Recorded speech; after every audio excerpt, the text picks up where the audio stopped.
Auzubillahi minasyaitonirrajim. Bismillahirrahmanirrahim. Assalamualaikum warahmatullahi wabarakatuh. Selamat datang kepada semua peserta-peserta webinar pada malam ini. Sekali lagi kita bertemu untuk membincangkan satu topik yang saya rasa tidak pernah dibincangkan dalam mana-mana ceramah ataupun tidak pernah dibincangkan sebelum ini dan mana-mana wacana. Dan kalau dulu masa kecil-kecil orang hanya kenal hantu, tak kenal jin. Tapi zaman sekarang orang lebih mengenali jin daripada mengenali hantu lah. So berubahnya zaman tu, berubahnya cara pemikiran dan kefahaman sesuatu masyarakat. Jadi pada malam ini kita akan membincangkan jin ni dari aspek yang berbeza, dari aspek sains. Selama ni kita membicarakan jin dari aspek agama, dari sudut nas, dari sudut penciptaannya, dari sudut hukum hakamnya. Tapi hari ini, pada malam ini kita akan membincangkan ia dari sudut sains yang mungkin merupakan satu cabaran bagi panel malam ini. Jika kita tidak nampak oksigen dan karbon dioksida keluar dan masuk dalam tubuh kita, begitu juga dengan jin. Jadi boleh tak kita membicarakan tentang jin yang sama, yang gaibnya, macam tidak nampaknya karbon dioksida dan juga oksigen itu. Jadi untuk membicarakan tentang benarkah jin itu dalam kuantum fizik, kita menjemput dua orang pakar. Panel kita yang pertama memang pakar yang tidak asing lagi dalam Malaysia ni, dan juga peringkat world ni, pakar dia peringkat dunia. Ya, Datuk Dr. Ahmad Sabirin Arsyad, seorang pakar dalam aerospace, PhD dan Mechanical Engineering daripada University of Wales College of Cardiff, UK, Master of Engineering in Mechanical from University of Malaya dan Bachelor of Science in Engineering from California University in USA. Dan Datuk memang berlatar belakangkan aerospace. Miasat, Tiongsak tu semua dalam tangan lah. Angkasawan yang pertama pun Syekh Muzaffar pun Datuk yang uruskan. Okay, so kita bertuah terima kasih ya kerana sudi berkongsi ilmu pada malam ni dengan para peserta. InsyaAllah. InsyaAllah. Okay, panel kita yang kedua ialah yang tidak asing lagi. Dr. Amir Syamil Muhammad Ali, ceria orangnya. Berkelulusan dalam bidang perubatan MBBS Universiti Islam Antarabangsa Malaysia, merupakan juga pengamal perubatan Islam ahli JPMM dan juga perubatan holistik yang lain. Jadi sebenarnya untuk tidak menengahkan masa, kita mulakan dulu sesi webinar kita ini dengan kita membincangkan tentang aspek fizik dahulu. Okey, dengan untuk itu saya mungkin Datuk boleh explain sikit apakah yang dimaksudkan dengan kuantum fizik itu, Datuk. Okay, Silakan Datuk. terima kasih Dr. Azian. Bismillahirrahmanirrahim. Alhamdulillahirabbil wassalatu wassalamu ala asyrafil anbiya'i wal mursalin wa ala alihi wa sahbihi ajma'in. Amma ba'd. Terima kasih satu kepada GPMM. Tajuk ni tajuk yang tak pernah dibincangkan macam Dr. Azian kata. Dan biasanya kita cakap mengenai dari segi mungkin dari segi naklinya, dari segi ilmu-ilmu wahyu Al-Quran dan hadis. Tapi pada hari ini kita mencuba dalam melihat dari dalam bidang ilmu aklinya, di mana fizik kuantum, di mana dia punya, apa yang saya akan cuba lakukan pada hari ini adalah kita bawa kepada senario dari segi definisi apa dia fizik dan fizik kuantum, dan dari segi aplikasi dia yang sedia ada. Dan kemudian kita akan bawa sekali lagi pada akhirnya saya nak cuba terangkan, bolehkah kita menggunakan teori fizik ni untuk menentukan keberadaan jin dalam tubuh manusia. Itu saya cuba kupas yang dalam masa yang singkat, 30 minit saya rasa. Mula-mula kalau kita tahu fizik ni, yang kita biasa tahu dalam ramai orang tahu di sekolah-sekolah kita belajar fizik, dengan mula-mula kita belajar dengan teori Newton, jatuh buah apple-nya, teori ada gravity-nya, ada kan, teori gravity-nya 981 meter per second squared, yang semua orang tahu, di mana Isaac Newton duduk buah pokok apple katanya, nampak buah apple, itulah hukum mulanya teori gravity. Tapi pada awal abad ke-19, seorang saintis Jerman, Max Planck, masa tu dia telah melalui kajian dia. Masa ni dia melihat kajian struktur atom dan black body radiation. Di sini dia melihat sebenarnya dia kata tenaga ni secara semula jadinya dia bukan dalam bentuk yang continuous, bukan dalam bentuk berterusan, tapi dia dalam bentuk satu ketulan atau satu apa dia panggil satu lam, satu ketulan. Dia punya bukan berterusan tapi dia satu-satu. Dan itulah yang dia kata, dan bukanlah bentuk gelombang radiasi. Yang asalnya macam dia kata dalam gelombang radiasi berterusan, tapi ini dia satu-satu. Jadi itulah timbulnya dalam fizik asalnya jadi quantum fizik. Quantum ni bermaksud daripada asal perkataan quanta. Quanta ni quantity. Quantity ni sebabkan kita boleh menyukat dia. Dia satu, bukan lagi dia bersambungan. Dan itulah asasnya daripada pengenalan quantum fizik ataupun quantum mekanik yang kita kenali pada hari ini. Dan kita tahu dia mengenai atom. Macam seluruh badan kita pun, tubuh manusia pun semuanya beratom. Dan itulah punya ada yang atom-atom yang diadakan dalam tubuh badan kita juga. Dan ini didebatkan dengan hebatnya oleh pemikir-pemikir tersebut sampailah kepada Albert Einstein, di mana semuanya bertelingkah mengenai apakah dia ilmu yang betul dalam quantum fizik. In fact, pada hari ini pun masih lagi kajian yang berlaku pasal disebabkan pendapat ni berbeza sebabkan banyak pemikir-pemikir barat melihat quantum fizik ni cuma dari segi akal. Padahal banyak benda tidak dapat diterjemahkan oleh akal, tapi dia menggunakan akal untuk mendefinisikan, menerangkan apa yang berlaku mengenai fizik ni. Itu satu, Dr. Azian. Kalau saya bawa satu contoh yang tadi di quantum physics. Dan tapi kalau kita lihat dari segi konsep yang ada hari ini juga, kita melalui fizik juga lah yang kita boleh memahami banyak alam-alam ghaib. Alam ghaib, alam akhirat dan juga alam barzakh. Dalam Islam semua ni kita panggil dalam al-qiyamah, dalam masa kiamat nanti kita tahu ayat alam semua. Dulu orang Islam banyak mengkaji mengenai konsep-konsep fizik ni dalam konsep-konsep alam ghaib. Dan banyak dia punya saintis yang mengkaji, tapi Islam mendahului dengan Ibnu Arabi. Dia melalui hikmah nubuwah dia mula-mula yang study, tapi jarang dibincangkan dalam teks-teks kita. Kita lebih bincang kepada konsep-konsep dibaca oleh orang putih. Dan ini yang menjadikan wacana pada hari ini lebih cenderung kepada pemikiran ilmu akli sendiri. Malahan kalau kita lihat dalam sistem sains Islam yang selepasnya pula, kita lihat ada 4 tokoh-tokoh yang melakukan dalam bidang ni.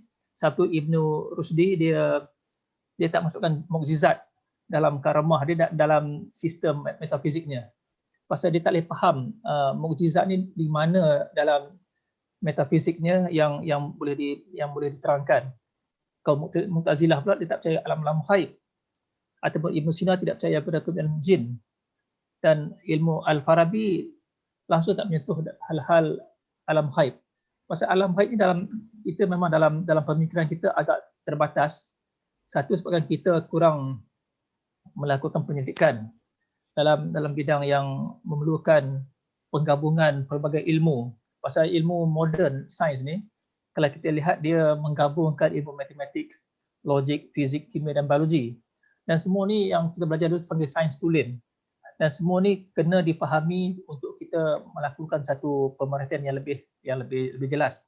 Contohnya dalam sains tulen ni dia dikembangkan menjadi sains penggunaan yang banyak hari ni kita ada banyak kejuruteraan, dan ramai kita ada sini dalam GPMM pun ramai jurutera-jurutera yang ada.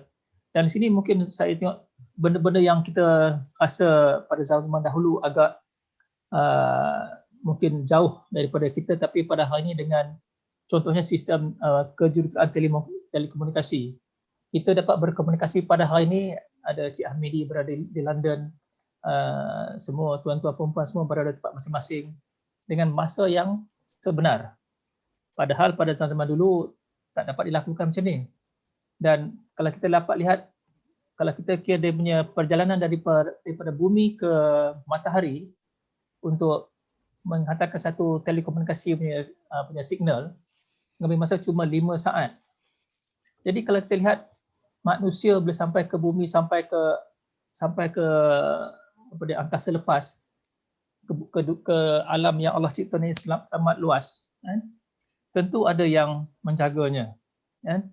Tentu ada yang menjaganya, dan bagi kita faham Allah menjaganya dengan digunakan malaikat yang menjaga setiap alam semesta ni. Dia ada malaikat yang menjaga mana orbitnya bergerak supaya semua ni tidak berlanggar, dan bukannya semua ni berlaku dengan sendirinya. Padahal kalau kita lihat dari sini pun, di sini juga Newton dia melihat juga bagaimana dalam orbit ni setiap planet bergerak. Tapi planet bergerak bukannya dengan sendirinya. Walaupun pemikir barat merasakan semua ni bergerak dengan sendirinya, tapi sebagai seorang Islam kita memang merasakan memang ada satu force, satu tenaga yang menggerakkan segala-galanya di bumi ni. Padahal manusia bawahan ni baru cakap nak pergi ke bintang Marikh. Pada bintang Marikh itu adalah, planet Marikh itu adalah yang paling dekat dengan manusia. Jadi dalam perjalanan ke Marikh masa 1 tahun setengah tu pun banyak lagi yang boleh capai. Saya selalu katakan, kadang kita berasa takjub, kita berasa kagum dengan pencapaian banyak saintis-saintis macam sekarang ni syarikat terkenal SpaceX yang menghantar orang ke Marikh, pergi ke angkasa lepas dan balik. Tapi kadang kita jarang menceritakan bagaimana baginda Rasulullah SAW yang melakukan hijrah Isra' Mi'rajnya. Perjalanan daripada Mekah ke langit ke-7 untuk bertemu Allah SWT dalam masa yang tidak dapat dipikirkan oleh akal. Jadi bagi saya inilah satu fizik yang perlu diperjelaskan. Bagaimana satu nak capaikan lebih pada hypersonic ni? Kalau dulu kita berjalan dengan supersonic ni, hypersonic ni, adakah satu hari nanti kita akan ada satu perjalanan yang lebih cepat lagi pada situ? Ini yang kita sebenarnya otak kita tak sampai ke situ lagi, tapi sebenarnya Allah punya ilmu tu dah sampai ke situ. Saya tak faham lagi ke situ, ya. Jadi banyak yang kita lihat di sini. Dan macam saya katakan tadi, kita lihat dalam banyak ilmu-ilmu ni, kita di sekolah dulu kita sebabkan dengan dasar sekularnya kita lebih pada belajar pada ilmu-ilmu akli, dan jarang kita melihat dan dipisahkan pada yang nak belajar agama ke ilmu nakli, dan kita yang belajar sains pada ilmu-ilmu akli. Tapi sekarang ni penggabungan kedua-dua ilmu ni adalah penting. Barulah kita boleh menjadikan satu insan kamil, satu masyarakat yang lebih memahami ilmu ni, dan bukannya kita kata ilmu kafir dan ilmu orang Islam. Pasal semua ilmu ni adalah ilmu Allah SWT, dan tidak ada yang Islam dan bukan Islam.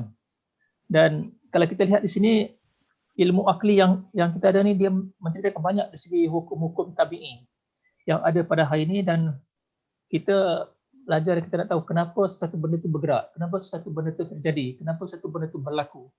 Dan tapi kita pada masa sama juga kita nak tahu juga, macam contohnya dalam ilmu akli ni, orang putih percaya dengan kewujudan bumi, alam semesta ini disebabkan oleh Big Bang Theory. Dia kata terjadi dengan dentuman yang besar menyebabkan terjadinya semua planet-planet yang kita ada hari ini. Tapi bagi kita jadi hari ini bukan Big Bang Theory, tapi Allah yang menciptakan kita, menciptakan segala planet-planet yang sedia ada. Kita pun boleh menceritakan bagaimana planet tersebut terbentuk, dan sampai hari ini pun kalau kita bercakap di manakah infinity dalam planet-planet tersebut, ini semua kita semua masih lagi tak faham konsep infinity itu. Kadang-kadang nak fikir infinity itu macam seolah-olah macam kita boleh andaikan hidup di zaman di akhirat nanti adalah hidup infinity. Konsep infinity ini adalah tidak ada penghujungnya. Sesuatu yang otak kita pada hari ini tidak dapat berfikir. Otak kita ada fikiran dia terhad satu benda itu mesti dia ada penghujungnya. Hidup dan mati. Semua ada penghujungnya. Tapi konsep infinity adalah konsep yang Allah buka luas, yang akal manusia tak sampai untuk memikirkan dia lagi. Jadi Jadi pada sebenarnya dalam yang mengkaji ni ramai di Malaysia pun ramai profesor yang mengkajikan kedua-dua ilmu ni, Allahyarham Profesor Trisman Faruqi, Datuk Dr. Osman, kawan saya Profesor Wan Rabi Mandaud, Rabi Daud daripada UKM, banyak mengkaji bagaimana menterjemahkan satu ilmu yang lebih luas, supaya tidak ada lagi pertembungan antara ilmu akli dengan nakli ni. Okay. Dan jadi dalam mekanik fizik ni pun, kadang-kadang mekanik kuantum ni pun, kalau kita lihat dari segi Islamnya view, ianya boleh diterima. Banyak dalam sini pun pemikir Islam merasakan ianya tidak bercanggah dengan ilmu Islam yang sedia ada, dalam ilmu daripada Al-Quran dan juga wahyu. Dan kalau kita lihat di sini dalam kalau fizik kita lihat di sini adalah dia, kalau kita lihat dari proses fizik itu adalah dia proses mencerap. Fizik ini dia tidak ada satu benda yang agak-agak, dia satu benda yang pasti. Dia mencerap, dia mentakrif, dan dia kata menggunakan satu penerimaan tu dengan jelas. Dia boleh membuat satu penjelasan hipotesis dia, dan dia boleh katakan ini terjadi disebabkan A, B, C, D. Itu yang bahagian fizik ni dia lebih nyata. Tetapi metafizik pula, satu pengkajian yang satu lagi dalam mekanik kuantum ni adalah mengkaji tentang alam ghaib. Ya, ini yang kadang-kadang tidak dapat dicerap secara langsung dan tidak langsung. Dan ini banyak hukumnya dengan hukum tabi'i kita dan di alam fizikal. Jadi ini memang kita, satu lagi yang dulu kalau kita ingat masa zaman kita kecil-kecil, saya ingat masa zaman saya kecil-kecil, kadang kita dengar cerita orang alim tu berada di dua tempat yang sama pada satu masa. Dia ada di kampung, dan pada masa sama orang nampak dia jumpa dia di Mekah Mukarramah. Kita rasa ni satu benda yang pelik, kan? Tapi sebenarnya dalam pembuktian mekanik kuantum mekanik pada kuantum fizik ni, dia telah dibuktikan bahawa satu ion berilium ni boleh berada pada dua tempat yang berbeza. Dia ditemukan oleh Alan Aspect di Paris pada tahun 1980-an. Macam mana satu ion yang berbeza ni boleh ada di dua tempat yang berbeza. Jadi dia memberikan satu teori lokal objektif, katakan zarah ni boleh ada pada dua tempat yang berbeza. Jadi dia kata di sini, dia kata jika ini dipadankan masalah dengan jasad dengan roh, dia membolehkan sesuatu tu berada pada satu fizikal tu boleh berada pada dua tempat yang berbeza. Jasad dengan roh tu boleh dipisahkan untuk berada di dua tempat yang berbeza. Ini telah dibuktikan oleh sains. Walaupun ilmu untuk berada di tempat yang berbeza ni mungkin tak ramai orang ada lah. Saya ingat kalau dalam ulama Melayu ni yang terkenal mungkin Tok Kanali, kita bisa dengar cerita-cerita dia dapat berada di tempat-tempat yang berbeza. Itu antara dia mempunyai tahap amalan yang tinggi lah. Dan di sini juga mungkin orang Sufi banyak akan menceritakan di segi kehebatan fizik ni dalam bidang puisi dan syair. Kadang saya heran mengapa orang Arab ni dia banyak sangat berpuisi dan bersyair. Sebenarnya dia menceritakan banyak perkara-perkara yang saintifik ni dalam bentuk puisi dan syair. Boleh kata dia memang cukup suka berpuisi dan bersyair. Mungkin dalam kalangan orang Melayu ni satu benda yang mungkin kita belum suka buat lagi lah, ya. Kita belum sampai kepada kita bukan di pemuitis. Macam tu lagi. Jadi saya nak lompat ke satu lagi. Saya nak lihat lagi dalam masa 10 minit di sini, Dr. Hazian. Dan kita nak lihat di sini jin. Saya tak mahu kata hantu lah. Hantu ni orang Melayu panggil hantu, tapi kita panggil jin. Jin yang kita faham tidak memiliki jasad. Jadi tapi kita rasa dia wujud dalam fizik kuantum, dalam kuantum fizik dia wujud dalam bentuk gelombang. Walaupun tadi saya katakan dia ada dalam bentuk chunk tu, tapi dalam fizik tu dia ada gelombang, dalam gelombang berterusan tu dia wujud di situ. Tapi dia tidak nyata dan tidak terikat pada jisim. Dan dia tidak terikat pada graviti bumi. Itu kadang-kadang kita rasa dia boleh terbang ke semua sebab dia bebas daripada ikatan karbon macam kita manusia. Manusia ni kita ada karbon yang melekat pada kita yang membuatkan kita jadi seorang manusia. Dan manusia ni dia ada DNA dia ada sukat-sukatan dia. Itu yang dulu saya dengan Dr. Azian kita nak cuba dapatkan DNA jin ni. Tapi tak habis lagi uji kaji itu dekat dengan NIBM. InsyaAllah kalau disambung, kalau dapat lagi contoh-contoh jin, kita boleh buat lagi lah Dr. Azian. Kita kaji jin tersebut. Jadi jin ni sebenarnya kita boleh kaji dalam unsur gelombang lah. Dan biasanya kalau perawat pun kalau dia akan merawat ni, dia akan memilih, pasal bila dia berada dalam unsur gelombang ni, dia akan sentiasa masuk dalam gelombang yang kosong. Jadi dalam manusia ni dia memang ada tubuh manusia yang membolehkan ada gelombang dalam badan manusia ni yang kadang-kadang kosong, yang menyebabkan ini diberi peluang untuk jin tersebut masuk. Jadi saya nak masuk sini, saya nak kata sini satu lagi, kalau kita nak lihat di segi kuantum fizik, di segi fiziknya, macam mana kita nak memeriksa, macam mana kita nak menilai dalam satu frekuensi. Kalau yang berminat, dia boleh cuba mencari jin ni, kewujudan jin ni dengan menggunakan frekuensi infrasonik, setepatnya pada 18.98 Hz. Ini adalah frekuensi di mana jin beroperasi. Dia lebih rendah pada tahap pendengaran manusia. Manusia adalah 20 Hz ke atas. Tapi kita tak akan dengar lebih bawah daripada 20 Hz.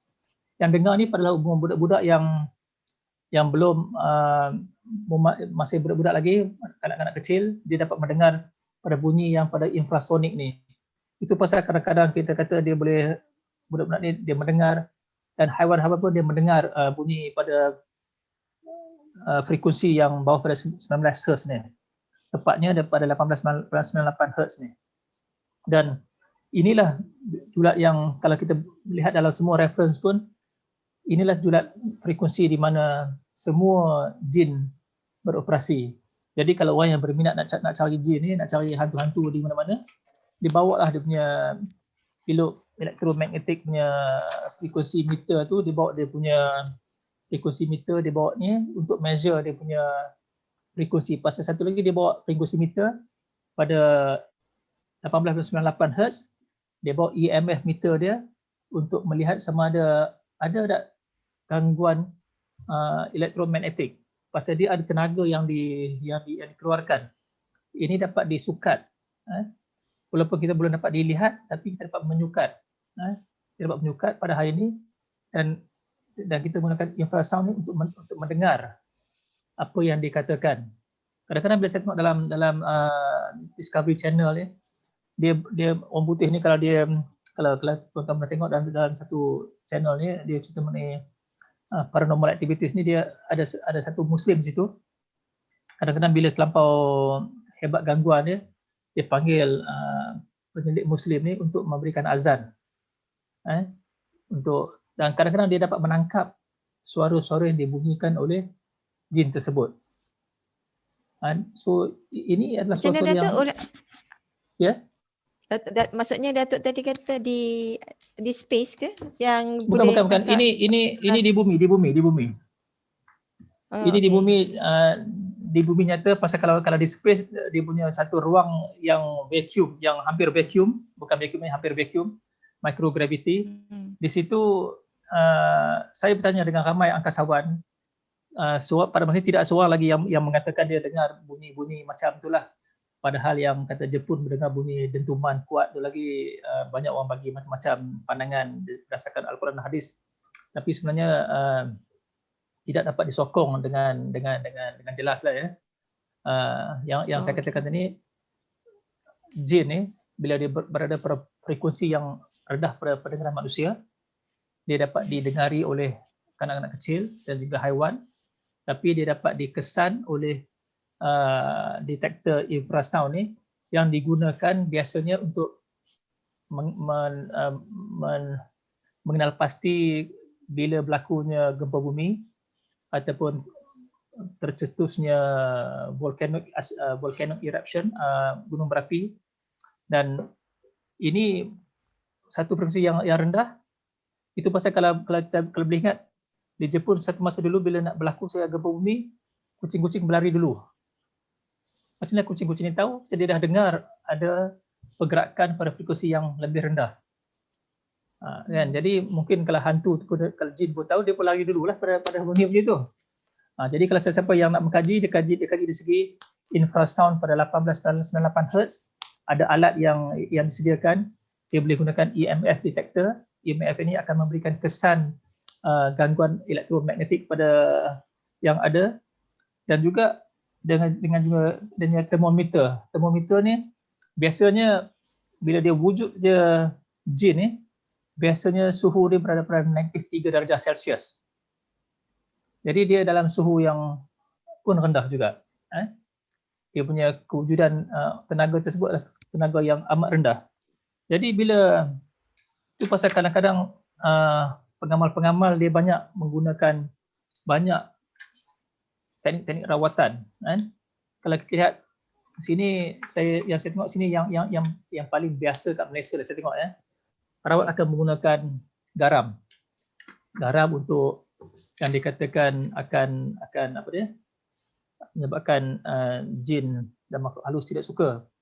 Tetapi sebenarnya kalau kita lihat dalam, saya melihat merujuk kepada panduan merawat oleh Jabatan Agama Islam Perak pun, tidak ada satu nas yang menunjukkan apa dia penggunaan garam dalam rawatan makhluk halus. Tapi perkara ini disebut oleh Syekh Abu Al-Barak Usamah bin Yasin Al-Ma'ani, yang kata penggunaan garam yang dirinjis ini pada satu tiang ni dibenarkan, tapi dengan beberapa syarat. Satu, dia kata adalah memaklumkan kepada makhluk yang mengganggu, hendaklah maklumkan kepada makhluk yang mengganggu bahawa tindakan ini tidaklah bermaksud menceroboh atau menyakiti dengan sengaja. Dia nak maklumkan kepada tuan rumah, air garam ni adalah satu ikhtiar saja. Bukannya sebabkan air garam ni ditakut dengan air garam ke, dengan lada hitam ke, dan kita nak kata dia memang amat sensitif dengan benda-benda macam ni, dan makhluk lain dia memang tak suka. Dan kita cuma minta ni dengan satu ikhtiar kita daripada Allah SWT saja. Dan kita cuma minta bahan ini digunakan untuk mengusir makhluk halus yang ada di rumah tersebut. Jadi memang saya faham dalam tip Melayu pun banyak pakai penggunaan alami ini, penggunaan pelbagai garam, lada hitam. Tapi dari segi metafiziknya kita belum dapat buat satu penentuan yang lebih yakin. Walaupun sini kalau kita buat banyak kajian lagi, kalau kita lihat macam dari segi gelombang dalam metafizik ni, kalau kita buat satu sukatan ayat kursi yang kita baca masa buat rawatan, mempunyai gelombang yang dapat menjadikan benteng kepada unsur-unsur gangguan ni. Pasal dia gelombang jarak jauh, gelombang dia panjang, dan dia laju gelombang ni. Jadi ini kalau kita dokumenkan, jadi satu benda ni kita tapi kadang-kadang bila baca Al-Quran ni, ada masa kita baca jadi, ada masa kita baca tak jadi. Sebabkan mungkin Allah nak bagi tahu kita bila jadi dan tak jadi itu bukan sebabkan kita, tapi sebabkan dengan kuasa Allah SWT yang boleh jadi dan tak jadi. Tapi kita boleh membaca dari segi untuk mengetahui frekuensi apa yang ada bagi setiap ayat-ayat yang dibaca dalam Al-Quran. Pasal banyak ayat Quran dalam tu, dalam ayat syifa tu mempunyai pelbagai-bagai gelombang yang berbeza. Dan di sini juga banyak yang digunakan antara dan dalam biasanya kalau dari segi tenaga yang lemah ni, dan biasa orang kata jin ni dia suka berada dalam tenaga yang lemah, dan tenaga lemah ni kalau biasanya dalam kita lihat dengan getaran yang kawasan udara yang low density, berkecepatan rendah, biasanya dalam atas gunung ganang lah dia low density, kurang oksigen.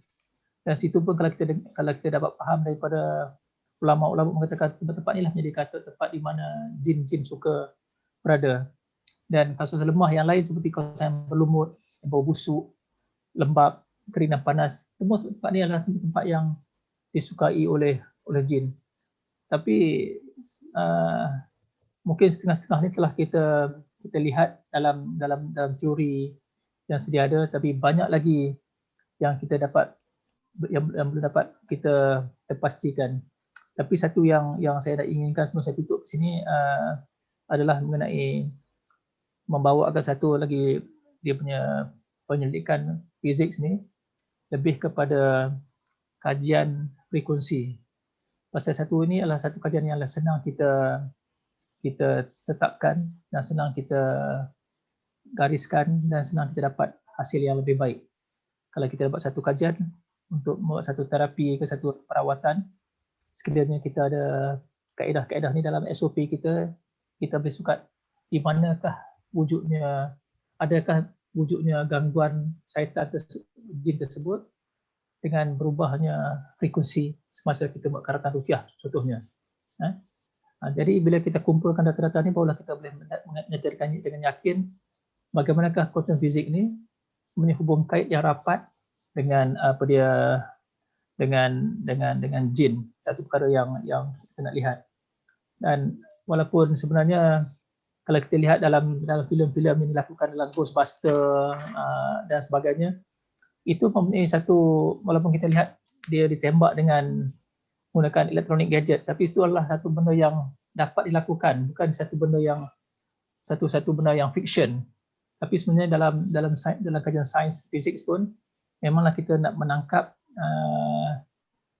jin atau makhluk halus ni adalah dengan electromagnetic radiation, electromagnetic field.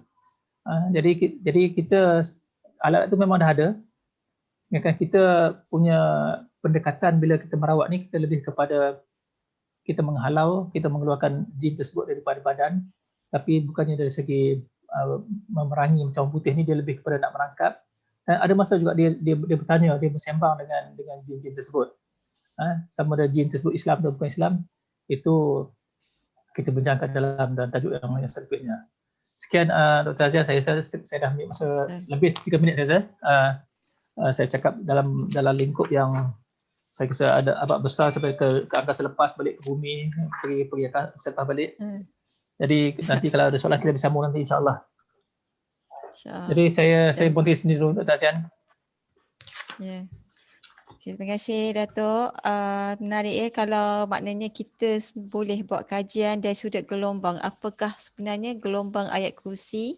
Apakah gelombang yang ada pada surah Al-Fatihah, dan mungkin di situ kita boleh tengok mengkaji buat equation jin tu ada dalam gelombang yang mana kan. Okay, saya rasa Dr. Amir ada nak share slide dan mungkin Dr. Amir boleh bentang dalam masa 30 minit Dr. Amir untuk kita buka persoalan pada peserta malam ni. Jadi mungkin Dr. Amir boleh terangkan tentang ilmu kuantum fizik ni yang berkaitan dengan perubatan Islam dan gangguan jin, dan apa yang membezakan jin dan manusia ni dari sudut kuantum fizik, serta bagaimana cara untuk merawat dari sudut ilmu kuantum fizik ni. Silakan Dr. Auzubillahi Bismillahirrahmanirrahim. Assalamualaikum warahmatullahi wabarakatuh. Boleh dengar suara saya jelas ya? Okey, background ni adalah background subatomic level. Sebelum ni kita belajar, kita faham sehingga tahap atom, nuklear dan sebagainya. Lebih kecil daripada itu kita namakan subatomic ataupun dalam kuanta itu dengan nama kuantum halus. Kuantum ni sebenarnya refer kepada kuantiti, tapi yang kuantiti yang sangat halus.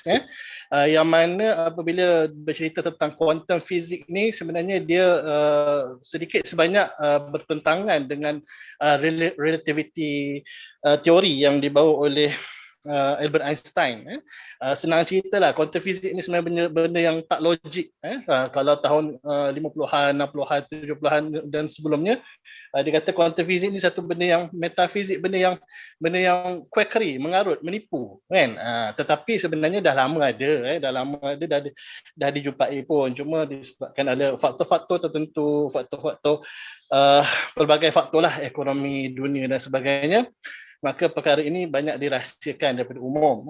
Jika kita refer balik ilmu kuantum ni sejauh mana, nanti lagi tak tercapai akal. Jadi saya rasa saya tak perlulah nak cerita tentang teknologi ancient aliens lah, apalah semua kan, nanti ada yang kata lagi mengarut. Jadi mungkin buat masa ni kita bincang tentang perkara yang asas, yang mudah difahami lah, yang mudah diterima oleh akal.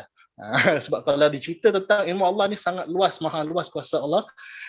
Sedangkan ikut kajian pun sebenarnya sains yang ada pada zaman ini pun memang sebenarnya sangat kuno. Sains yang kita guna sekarang ni adalah sangat kuno, dan kita tidak boleh mengatakan sesuatu perkara itu tidak benar semata-mata kerana kita tidak mampu mengkaji atau tidak mampu menguji. Sebenarnya kebodohan itu pada kita, bukan pada ilmu Allah. Ilmu Allah sangat luas. Mungkin belum masanya dan mungkin belum layak untuk kita atau orang-orang yang tertentu untuk memahaminya.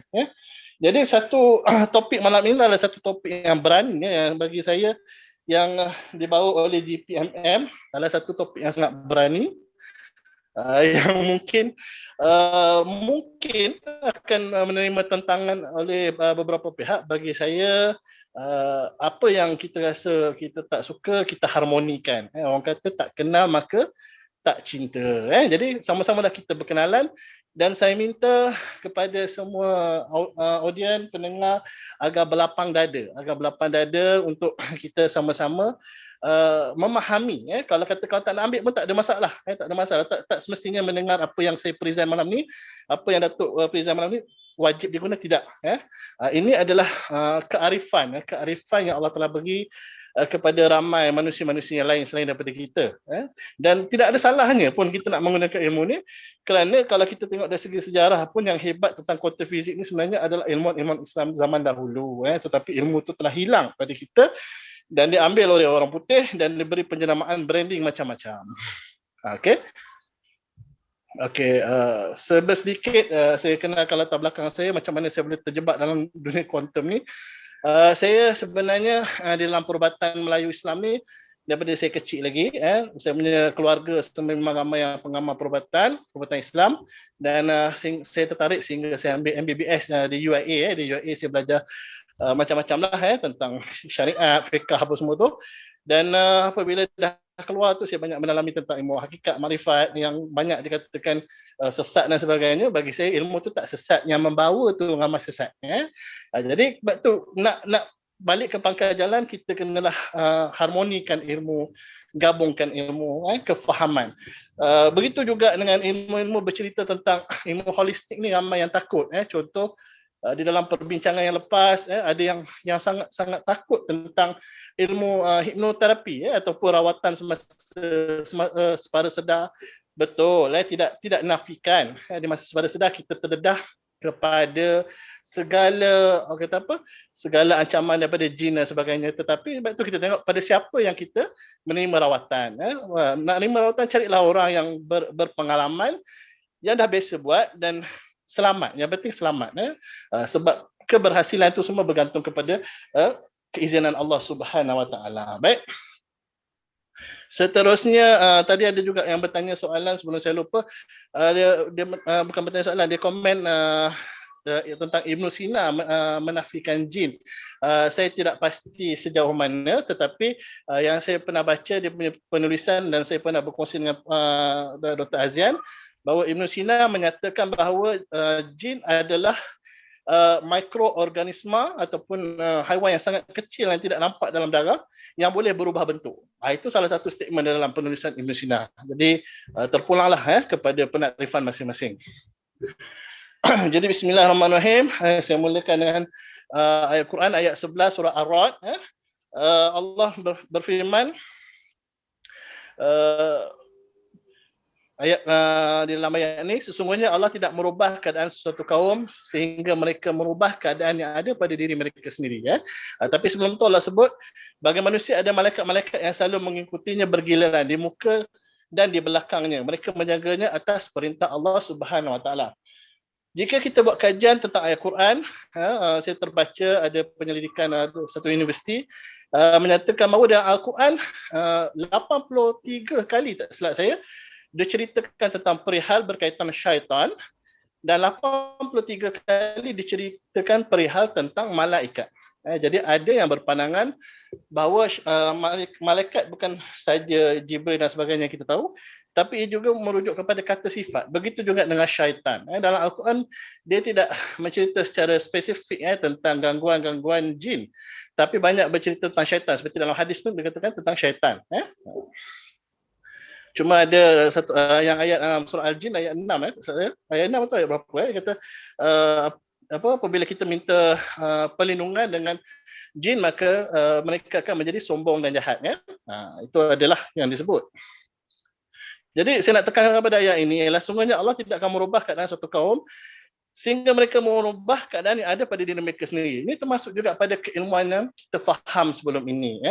Kita menghadapi masalah yang bertubi-tubi ujian Allah bagi pada kita dan sekarang ini kita menghadapi ancaman coronavirus daripada virus yang ramai mengatakan mungkin juga berkaitan dengan jin yang membawanya. Jadi perbincangan kita malam ini antaranya ialah untuk mendapatkan sedikit pencerahan ataupun mungkin penyelesaian kepada nak menyelesaikan masalah wabak yang semakin teruk sekarang ini seluruh dunia. Dan ejen pembawanya dikatakan boleh berkaitan dengan jin. Jadi kita nak kenal jin ni. Jadi dari sudut sains macam mana kita nak kenal dia? Kita dah tahu banyak cerita tentang dari sudut agama. Jadi apa salahnya kita faham sedikit supaya kita boleh berbuat sesuatu mendengarkan ilmu. Allah kata apabila dia tidak akan merubah keadaan kita sekiranya kita merubah keadaan kita sendiri. Maksud kita mencari lagi ilmu, insya-Allah akan berjumpa penyelesaian paling tidak pun untuk protect diri kita dan keluarga kita, insya-Allah. Baik. Ini slide ni menunjukkan tentang kajian-kajian yang boleh saya rumuskanlah. Di benua Nusantara ini sangat terkenal dengan konsep Nur Muhammad.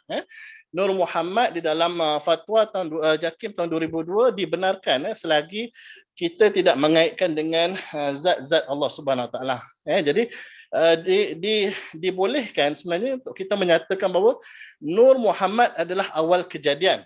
Sebelum kejadian semua makhluk, Nur Muhammad dijadikan dulu daripada nur Allah, kebesaran Allah SWT. Bagaimana wallahu alam, itu kuasa Allah, kebesaran Allah. Jadi apakah itu Nur Muhammad? Kenapa dalam Al-Quran tidak menyebut Nur Muhammad sebagai awal kejadian ataupun makhluk yang terawal dijadikan? Kerana Nur Muhammad bukanlah makhluk, Nur Muhammad adalah nur. Jadi itu jawapan dia. Sebab tu Al-Quran Allah sebut yang boleh dijadikan pena, air dan sebagainya kan, ada 4 perkara tu. Jadi saya tak nak sentuh benda tu lama. Kalau nak tahu lebih dalam boleh masuk kursus saya. Promote itu. Okay. Baik. Daripada Nur Muhammad inilah terjadi sekalian makhluk. Dan ini sebenarnya berkait. Sama ada nak percaya tak percaya, wallahu alam, terpulanglah. Ini hanyalah pengamatan yang saya buat, yang saya dapati bahawa teori Big Bang itu sebenarnya berkait dengan Nur Muhammad. Daripada Nur Muhammad jadi pelbagai kejadian. Jadi bagaimana detail, wallahu alam. Jadi itu antara perkara yang dipercayai. Bila kita kaitkan dengan barat, jadi ada keselarian di situ. Tapi kita tak boleh ambil mereka 100% kan. Jadi kita kena balik pada Quran dan As-Sunnah. Okey, daripada Nur Muhammad jadilah tenaga alam, tenaga makhluk. Puak-puak yang jahat menggunakan sihir untuk manipulasi tenaga tersebut. Jadi golongan-golongan yang rapat dengan Al-Quran dan sebagainya menggunakan ilmu-ilmu hikmah. Contoh ilmu hikmah ni, contoh bila kita datangi musuh, kita nak minta Allah membantu kita, lindungkan kita daripada pandangan musuh, ada yang baca surah Yasin, ayat waja'alna atau ayat 9 surah Yasin, contohlah. Itu contoh-contoh ilmu hikmah. Yang mana dengan bantuan Allah, direct Allah akan turunkan bantuannya melalui nur Allah itu sendiri. Jadi dan bila Al-Quran ni, bila dia akan jadi lebih power jika kita baca seolah-olah seperti mana kita ni menyatakan apa yang Allah kata. Kita ni meminjam sifat pinjaman daripada Allah SWT. Sebab yang berkata-kata Allah, kita tidak mampu. Jika kita belajar sifat 20, mudahlah nak terang benda ni. Jika Allah itu wujud, maka kita binasa. Jadi bila kita binasa, yang boleh berkata-kata apa semua tu Allah. Jadi balik kepada kuasa daripada nur Allah. Jadi itu yang bezanya kadang-kadang apabila kita baca 100 kali pun tak jadi apa-apa, tapi orang yang berkemahiran dia baca sekali, baca bismillah pun bertepiaran dari para jin kerana dia baca dengan nur Allah. Okey, sebelum kita pergi lebih lanjut, saya kena terangkan sikit tentang string theory. String theory ini menyatakan bahawa ini dalam quantum physics, bahawa menyatakan segalanya semua ada keterikatan. Jadi bukankah indah jika kita menggabungkan keilmuannya yang mana surah Al-Imran ayat 103 Allah menyatakan bahawa berpegang teguhlah kamu kepada tali Allah dan janganlah kamu bercerai berai. Jadi selagi kita berpegang teguh kepada tali Allah, insya-Allah kita akan selamat dunia dan akhirat. Allah segala-galanya, innalillahi wa inna ilaihi raji'un. Bila kita dalam musibah ataupun kita rasa macam kita dah tak ada apa hala tuju kita kan, maka kita kembalilah kepada Allah Subhanahu Wa Taala. Baik, boleh dengar Hello? Dengar. Itu kan saya takut saya cakap seorang-seorang kan sampai ke sudah orang tak dengar. Boleh. Okey. InsyaAllah. Dengar. Khusyuk dengar tu. Alhamdulillah, bagus. Jadi Okey. Menusuk di kalbu. Dengar. Allahu Akbar, ya Allah. Baik, surah Khusyuk dengar. Al-Kahf ayat 16, Allah berfirman, dan sesungguhnya kami telah menciptakan manusia dan mengetahui apa yang dibisikkan oleh hatinya dan kami lebih dekat kepadanya daripada urat lehernya. Maksudnya Allah ni, nur Allah, kita cerita pasal nur Allah lah. Kita ni dilarang cerita dengan lebih dalam tentang zat kerana kita punya pemikiran kita terhad. Kita tak mampu, otak kita ni, kalau kata I7 ke I10, I20, tak mampu nak menakrifkan kehebatan Allah. Jadi kita cerita tentang nur Allah cukuplah. Nur Muhammad tu daripada nur Allah. Senang cerita. Nur tu adakah nur Tuhan, adakah itu nur makhluk? Nur adalah nur. Jangan mudah-mudah cakap nur tu Tuhan, nur tu makhluk. Jadi kita dia pening. Nur tu adalah nur. Senang cerita. Okey? Dan daripada Abu Hurairah hadis yang sahih riwayat Tirmizi, Allah berfirman, hadis qudsi, aku adalah seperti sangkaan hamba-Ku. Sekiranya mereka ingat padaku, aku hampir dengan mereka. Jadi kalau orang berpegang teguh kepada Islam, berpegang teguh pada agama, teguh pada sunnah, pada hadis, sebenarnya tak perlu pun nak belajar benda-benda NLP apa semua ni. Tapi saya belajar dan saya mengajar kerana saya nak merasakan lagi kebesaran Allah Subhanahu Wa Taala. Sebab itu saya apa saja ilmu yang ada saya belajar. Belajar bukan saya belajar sebab ilmu tu. Saya belajar kerana saya nak merasakan kehebatan Allah Subhanahu Wa Taala Maha menjadikan segala-galanya. Jadi ada yang menanya bahawa siapa yang mencipta, siapa yang menjadikan? Itu yang balik pada ayat Quran, kun fayakun. Allah kata jadi maka jadilah.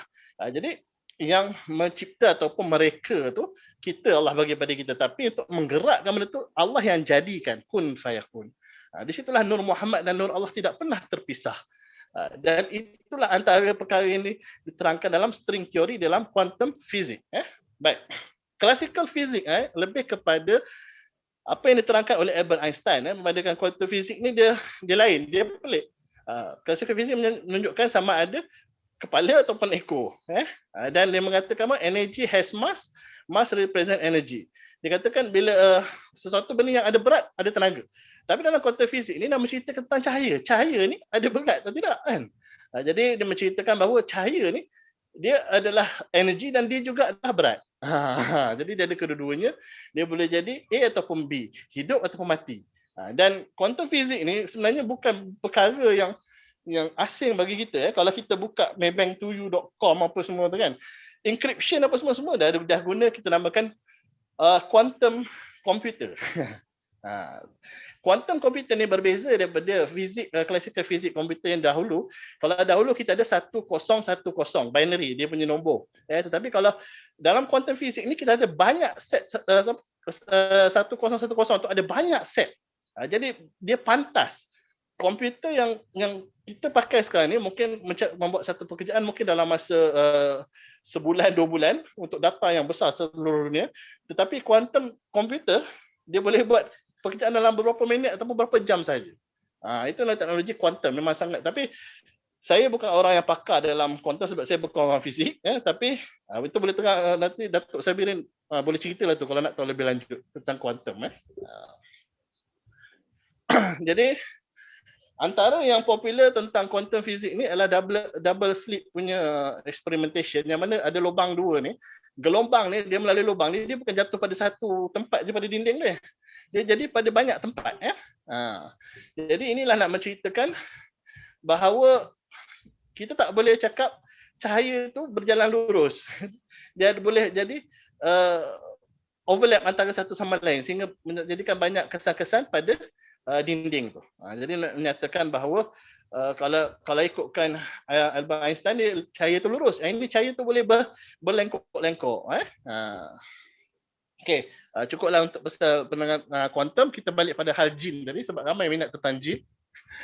Okey, layan je lah. Okey, kalau kita tengok electromagnetic spectrum, kita punya pandangan mata kita pada visible light ni dia sangat kecil saja dia punya gap. Sama ada yang ke bawah ataupun yang ke increasing wavelength ataupun decreasing wavelength, kita tak mampu nampak. Jadi jin berada di mana?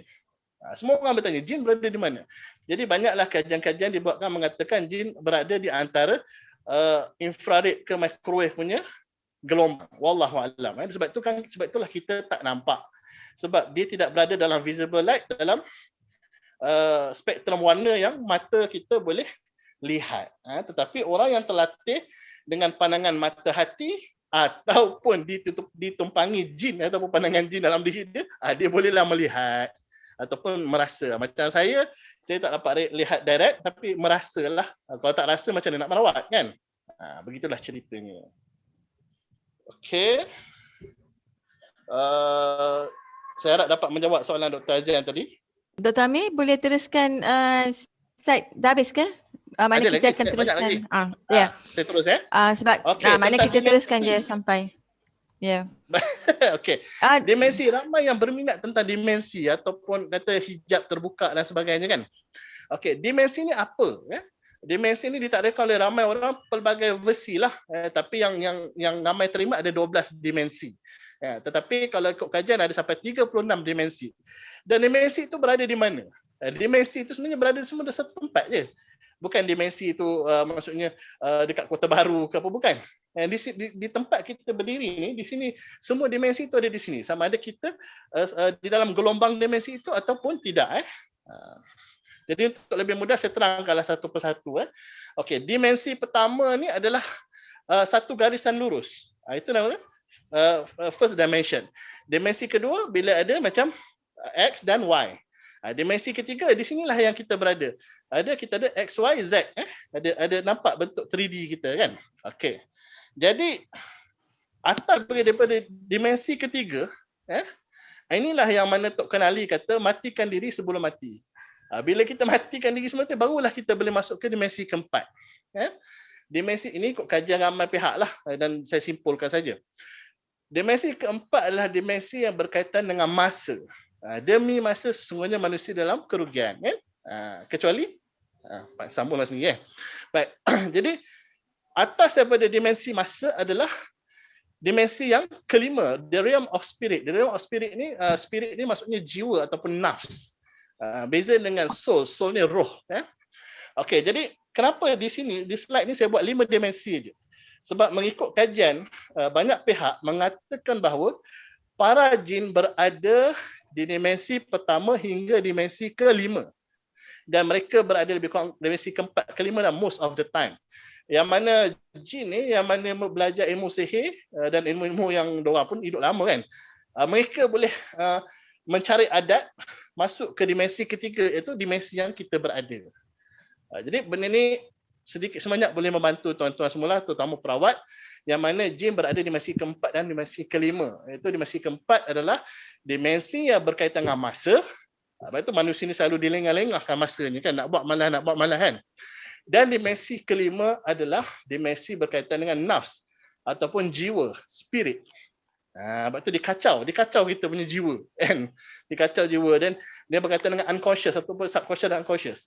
Dia kacau dalam minda bawah sedar kita.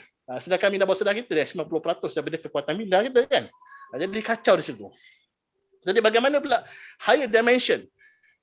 Dimensi ke-6 dan ke atas. Dipendekkan cerita, ramai yang mengatakan bahawa jin-jin tidak boleh masuk ke dimensi ke-6 kerana dimensi ke-6 memerlukan kasih sayang yang ikhlas. Dimensi 6 ke 6, 7, 8 itu macam-macam perbincangan lah, macam-macam pendapatan lah. Tapi cukuplah saya mengatakan bahawa dimensi 6 ke atas memerlukan kasih sayang yang mana jin tak boleh masuk. Di sinilah banyak para sufi, para sufi tak semestinya para wali kan. Okey. Para kekasih Allah berada di dimensi yang di atas dan mereka boleh interdimension dengan izin Allah Subhanahu Wa Taala. Jadi bersesuaianlah dengan sabda Rasulullah SAW daripada riwayat Al-Imam Bukhari dan Muslim, yang mana Rasulullah berkata bahawa Rasulullah bersabda, seseorang kamu tidak benar-benar beriman sehingga dia mengasihi saudaranya seperti mana dia mengasihi dirinya sendiri. Bukan segala saudaranya tetapi seluruh alam. Dia punyakan love, kasih sayang tu. Jadi di situlah sebenarnya kekuatan kita mengatasi kekuatan jin. Jadi sebab ramai juga orang bertanya kepada saya, tak bahaya ke orang-orang jahat ni ataupun jin ni tadi ni dia menguasai alam dimensi alam ghaib ni, kita kalah lah. Tidak tuan-tuan, kerana kita boleh berada di dimensi yang lebih tinggi daripada mereka dengan izin Allah, dengan syaratnya antaranya adalah kita benar-benar mengasihi saudara seperti mana kita mengasihi diri kita sendiri. Kalau kita tengok saudara kita buat salah, kita bukan nak hukum dia sebab nak hancurkan dia, tetapi kita kalau boleh nak membetulkan dia supaya sama-sama boleh masuk syurga Allah Subhanahu Wa Taala. Itulah sebenarnya kasih sayang. Dan ini diuji kaji oleh ramai orang, termasuk David Hawkins, dia popular dalam NLP dan sebagainya. Dia menggunakan dia punya thesis PhD yang dibukukan, dia menggunakan mesin elektromagnetik dan sebagainya. Jadi di tengah-tengah tu courage 10 kuasa 200 itu yang tengah-tengah courage yang saya ambil dalam versi bahasa Melayu lah, senang sikit. Jadi 200 ke atas kita punya gelombang jadi besar, positif. 200 ke bawah gelombang kita menjadi kecil dan mudah untuk dihinggapi benda-benda jahat, syaitan, jin dan sebagainya. Berani itu kira tengah-tengah lah tu berani kan. Dan kalau kita rasa bangga dah turun lagi, rasa marah turun lagi, keinginan kita, nafsu kita, keinginan kita yang kuat turun lagi, takut. Sekarang ni yang paling bahaya ni sebab semua orang telah ditakut-takutkan di media dan sebagainya kan, tentang kematian, tentang wabak yang menular dan sebagainya. Ketakutan, takut.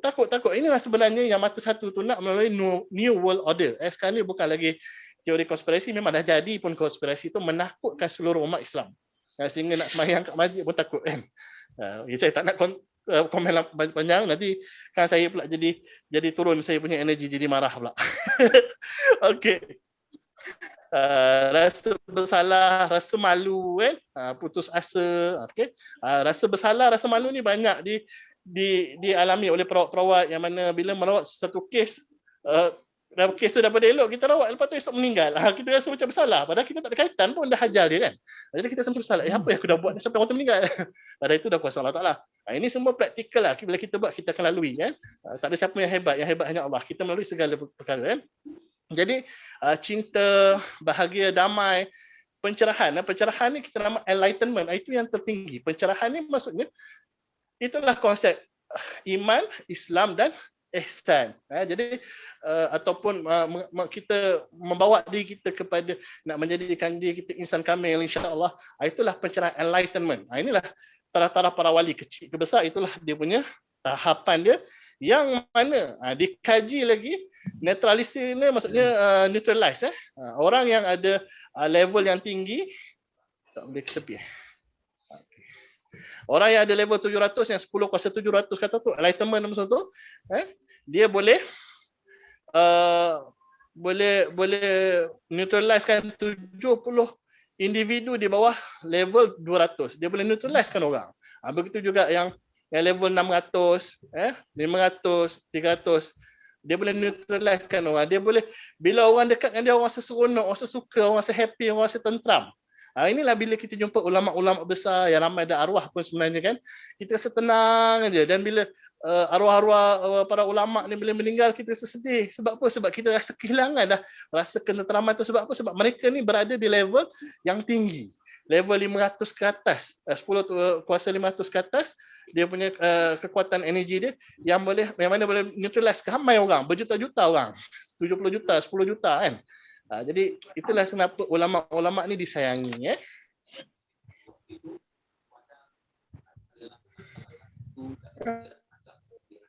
Okey. Saya sambung lagi Okey, bagaimana cara merawat diri sendiri ialah kefahaman kita tentang diri kita. Kita selama ni telah banyak difahamkan tentang perkara yang salah.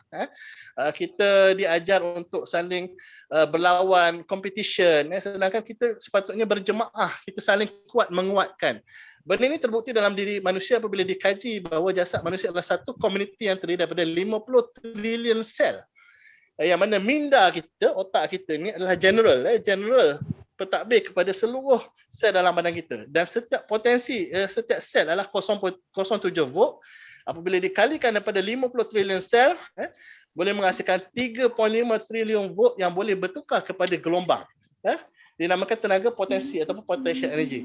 Siapa-siapa yang di sini, saya mungkin ramai yang pernah mendapat rawatan dengan saya, apabila saya pegang sama ada saya picit ke tak picit, saya letak jari pada lutut, ramai yang menjerit-jerit kerana saya dah belajar, saya faham, saya yakin, dan saya dah lama pengalaman saya berbelas tahun mengamalkan perkara apa yang saya buat.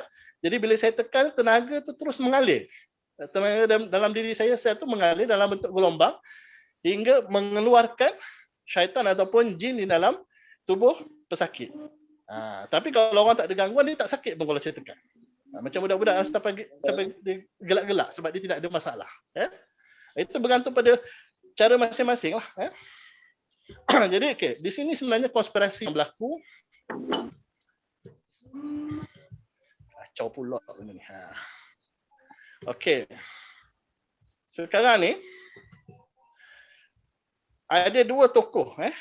Satu haluan kanan, satu haluan kiri. Haluan kanan adalah Socrates, ataupun yang dikaji banyak berkait rapat dengan wallahu alam, tapi Universiti Indonesia dan beberapa tempat mengkaji bahawa dia adalah yang kita katakan Luqmanul Hakim. Wallahu alam. Dia mengamalkan monotisma, dia menyembah Tuhan yang satu, Tuhan yang esa.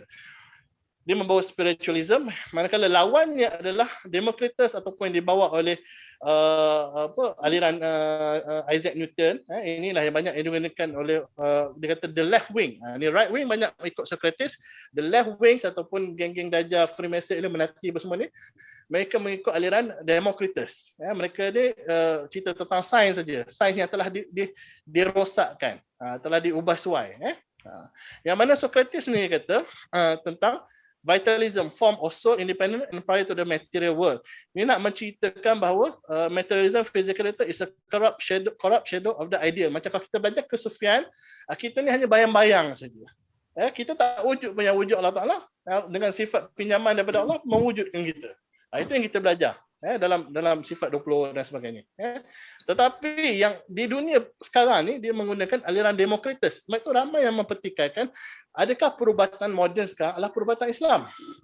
Jadi seperti mana yang dibahaskan oleh Dr. Abdullah dan ramai lagi kawan-kawan saya, macam mana nak katakan perubatan moden adalah perubatan Islam sedangkan dia punya falsafahnya, dia punya asasnya berbeza. Yang mana mereka mengikutkan haluan Democritus. Democritus ni menganggap kita ni macam robot. Dia tak mencerita, dia tak nak cerita pasal soul, tentang roh. Kalau kita perhati sekarang pun dalam kita punya konsep dalam kesihatan kita, dia tak menceritakan tentang kerohanian, tentang spiritualis. Sebab mereka menolak, sebab mereka ni haluan kiri. Dan ini bukan hanya negara kita, di mana-mana pun sekarang ni dikuasai oleh haluan kiri yang namakan golongan-golongan yang geng mata satu tu wallahu alam. Tapi itulah sistem mereka yang nak kontrol dunia ni dengan pharmaceutical mereka. Mereka tak nak cerita tentang complementary alternative apa semua ni, mereka tak nak. Sebab mereka nak melakukan produk-produk mereka. Saya bukan cakap benda-benda kosong tuan-tuan. Okey, ini antara uji kaji yang dilakukan oleh Bruce Lipton, meletakkan stem cell pada 3 environment yang berbeza, menghasilkan 3 jenis tisu yang berbeza. Jadi stem cell ataupun stem induk yang sama, satu jadi tulang, satu jadi otot, satu jadi lemak. Tapi daripada sel induk yang sama. Jadi menunjukkan bahawa environment, suasana dalam badan ini menentukan badan kita sihat ataupun sakit. sama ada kanser ataupun tidak, sama ada ketumbuhan ataupun tidak. Jadi inilah berlaku apabila jin masuk dalam badan, mereka merubah unsur-unsur tubuh pada diri kita yang menyebabkan terjadinya pelbagai penyakit. Tapi benda ini tak boleh nak dibuktikan. Macam mana kita nak buktikan mengikut kajian yang alopati ada sekarang? Tak akan dapat. Perlu ada satu set uji kaji yang lain untuk membuktikan perkara ini. Okey, ini pula, ini level pemenang hadiah Nobel. Nama dia Elizabeth. Dia menyatakan bahawa telomerase ni adalah satu enzim yang mana jika enzim ni banyak dalam diri kita, maka pembahagian ataupun replication duplication of DNA ni dia akan maintain dan memanjangkan usia dengan izin Allah Ta'ala. Tetapi apa yang berlaku apabila kita di dalam ketakutan, kita di dalam keresahan, marah, sedih dan sebagainya, telomerase ataupun enzim ni akan berkurangan menyebabkan proses senang cerita kematian itu berlaku dengan cepat. Berbanding orang yang happy, orang yang jaga pemakanan dan in service yang sentiasa membantu orang lain. Sebab tu Rasulullah pun berpesan kan, orang yang paling banyak beri manfaat adalah orang banyak manfaat pada orang lain kan. Baik, dan kuantum, ilmu kuantum bukan setakat itu saja, malah ilmu kuantum ni membuktikan bahawa kita punya pemikiran ataupun kekuatan kita bukan hanya di otak, tetapi di hati, di jantung, di otak dan juga di perut. Kan Rasulullah kata semua penyakit berpunca daripada perut. Sebelum ni dalam seminar webinar yang lepas, Dr. Zainal menceritakan tentang mind and heart correlation, jadi saya tak perlu nak cerita dengan lebih lanjut lah. Jadi saya sentuh sikit tentang guts, tentang perut. Dalam perut kita ni ada bakteria baik. Bakteria baik ni sebenarnya mengeluarkan pelbagai enzim dan hormon sebenarnya untuk menjadikan badan kita sihat. Jadi perlu juga dijaga perut, dan macam mana nak jaga, ada pelbagai cara lah.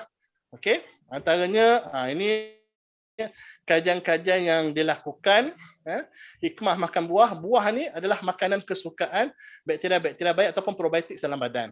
Dan satu lagi berpuasa. Berpuasa pun boleh bantu bakteria-bakteria baik ni berkembang. Dan juga bukan setakat itu, hikmah berpuasa ni pun dia boleh menghasilkan glukagon yang banyak yang melawan insulin. Bagus untuk orang yang ada kecil manis. Kalau tak boleh puasa satu hari pun buatlah intermittent fasting dan sebagainya. Dan juga terbukti bakteria baik ataupun probiotik ni boleh membantu membunuh sel-sel kanser melalui macrophage. Sel-sel kanser dia boleh membunuh bakteria ataupun virus, even coronavirus pun insya-Allah boleh membantu. Begitu juga dengan susu, dikatakan susu awal lembu, yang kata ada, dia pun ada macrophage punya pembantu untuk membantu untuk sistem immunity. Banyak sebenarnya cara, tetapi kalau kita tengok sekarang jarang nak menceritakan tentang holistik ni semua, kerana semua nak suruh kita ambil vaksin dan sebagainya. Tapi ubat pun tak cakap lebih pada vaksin sekarang. Sedangkan ubat ada pelbagai alternatif lain untuk ubat juga kan. Baik. Ini satu lagi praktis yang dah saya dekat Malaysia pun dah lebih 20-30 tahun. Ramai yang pernah tengok air isi pai memanglah difitnah macam-macam. Tapi bagi saya tengok pada teknologi dan saya dah bersama mereka pun dah hampir setahun juga bekerjasama dengan mereka membuat rawatan. Saya tak nampak pun dekat mana cerita syiahnya kan. Kadang biasalah syaitan ni bila benda yang baik dia akan memfitnah macam-macam. Mungkin dulu-dulu punya cerita lah kan. Pengasas dia pun dah meninggal kan. Jadi mesin opam ni ataupun perubatan elektronik ni dia boleh mengaitkan dengan gelombang alam dan sebagainya dan membantu. Ramai pesakit yang saya dah gabungkan rawatan ni, alhamdulillah memang sangat berkesan, tetapi kena gabung lah. Maksudnya kita gabung dengan rawatan Islam, rawatan gelombang kita gabung, insya-Allah. Lagi banyak dia punya efek dia. Okey, ini antara mesin yang sangat popular suatu masa dahulu, kita namakan Killian camera ataupun kamera aura. Sekarang pun ada juga lagi. Dia boleh tengok aura kita lah, sama ada aura kita kuat macam ni ataupun aura kita lemah. Dan bila ada jin pun aura tu akan jadi lemah. Cerita tu tak berhenti di situ tuan-tuan. Di UMK, Universiti Malaysia Kelantan, mereka pun bekerjasama dengan Darul Shifa di sana. Mereka buat kajian ni secara ilmiah menggunakan teknik Killian camera tadi tu, tentang saka dan sebagainya. Dan mereka pun pergi lebih dalam lagi sehingga peringkat keturunan dulu lah, macam-macam lah trauma zaman dulu. Trauma yang dialami oleh nenek moyang pun dialami oleh kita dalam peringkat sel sehingga menyebabkan pelbagai masalah. Mereka dah buktikan benda ni semua dalam kajian. Sekarang ni bukan macam dulu-dulu lagi tuan-tuan. Semua dah banyak dibuktikan. Kita perlu bergabung tenaga dan berkongsi maklumat ni, insya-Allah menambahkan keyakinan kita. Ini color vibration therapy dulu pun popular juga dia menggunakan macam wangian dan sebagainya. Macam-macam cara lah. EO, essential oil, pemakaian, batu pemata. Ini membantulah insya-Allah. Tapi semua kita kena gabung lah. Okey, ini yang Puan Azian selalu cerita tentang terapi telur pada pesakit yang menghadapi ini. Saya sendiri buat. Pada pesakit yang menghadapi masalah sakit dada, saya letakkan telur, dia punya degree 29.6. Saya tarik, dengan izin Allah saya tarik, macam mana cara dia? Itu kena belajar lah. Saya tarik dan penyakitnya masuk ke dalam telur ni, temperature bertambah dan pesakit hilang rasa sakit dada ni. Okay? Banyak lagi lah. Okay, ini ini satu masa dulu saya suka buat aktiviti paranormal. Kalau tengok dekat page dekat FB, Doktor Paranormal tu, saya punya page tu dulu, macam-macam gambar hantu saya tangkap. Ini saya sendiri tangkap. Saya stillkan dia, saya tak bagi dia bergerak, lepas tu saya ambil gambar. Cuma saya tak sempat nak suruh dia senyum. Ini boleh nampak lah entiti dia. Entiti dia. Ini saya dulu lah. Okay. Ini nampak gambar apa ni tuan-tuan? Mungkin orang kata ini semua adalah biasa lah, lantak lah kan. Saya punya suka lah saya buat. Orang nak percaya tak percaya sudah kan. Ini nampak macam goblin bentuk dia. Ini pun ada entiti yang pelbagai, tapi ini tak berapa jelas lah, jadi saya tak nak komen sangat. Nampak macam beruk pun ada kan. Ini saya letakkan dua mangsa kan, mangsa yang memang penakut orangnya. Jadi benda tu sukalah datang. Kalau saya duduk sini mampus tak dapat memang lari semua. Banyak kali dah kita punya penggambaran rosak sebab dia lari. Dengan izin Allah. Okey. Ini antara gambar yang saya sukalah, saya sendiri yang snap. Kalau perasan nampak tak gambar macam burung ataupun nampak macam pepatung yang besar. Ini semua tempat-tempat yang banyak gangguan lah, yang ada ceritanya. Kadang baru nampak kan. Okey, ini pula pelajar ni sekolah rendah darjah 3. Dah setahun lebih merana berdesing telinga dia sampai tak boleh pergi sekolah. Jadi saya menggunakan telur untuk menarik entiti jahat dia, dan dengan izin Allah Ta'ala nak menunjukkan apa yang berlaku, maka keluarlah labah-labah yang melekat daripada telinga, tiba-tiba dia sini kan. Tapi tak ada bunyi lah kan, dia terus keluar kan. Dia tak ada bunyi cing, tak ada kan. Dia terus keluar. Lepas tu saya ambil gambar dekat. Kalau perhati kat sini, tak cukup kakinya. Belah kanan ada 4, belah kiri ada 2 kan. Tak cukup 2 kakinya. Jadi pengalaman saya dan sahabat-sahabat saya memang macam tu. Bila sesuatu binatang keluar, dia tak cukup sifat. Pernah sekali saya tengok tapi tak sempat ambil gambar. Burung hantu yang mata dia sebelah aja, sebelah lagi tak ada. Itu semua banyak yang berkaitan dengan jin ataupun syaitan lah. Yang binatang ni lah sebenarnya kalau kita dapat tangkap, kita boleh buat ujian kajian bagi Dr. Azian, dia buat kajian DNA nanti. Itu lupa kan. Saya buang aja. Patut saya bagi Dr. Azian itu. Okey. Di sini adalah salah satu balai polis. Saya tak dibenarkan untuk beritahu balai polis mana, tapi kalau kita baca tu senyaplah kan. Nampak tak apa ni? Ini sahabat saya sendiri yang ambil gambar. Okay, macam anak murid jugalah kan. Tengok adalah pula entitinya yang nak menonjolkan diri kan. Ini kedai yang diganggu. Kalau kita besarkan gambar ni nampak macam pocong lah kan. Ini biasalah. Ini saya panggil dia apa? Yang hantu Casper. Casper masuk dalam botol. Okey, ini tak silap saya tahun 2014 around that lah accident dekat Karak Highway. Gambar ni masuk dalam surat khabar termasuk berita harian apa semua. Tak silap saya Metro macam tu. Kita tengok gambar-gambar dia punya image yang terbentuk lah yang bila kita analisa wallahu alam Percaya, tak percaya sudah kan. Okey, ini yang antara yang viral satu ketika dulu, around that time juga, pada aksiden melibatkan 7 buah kereta.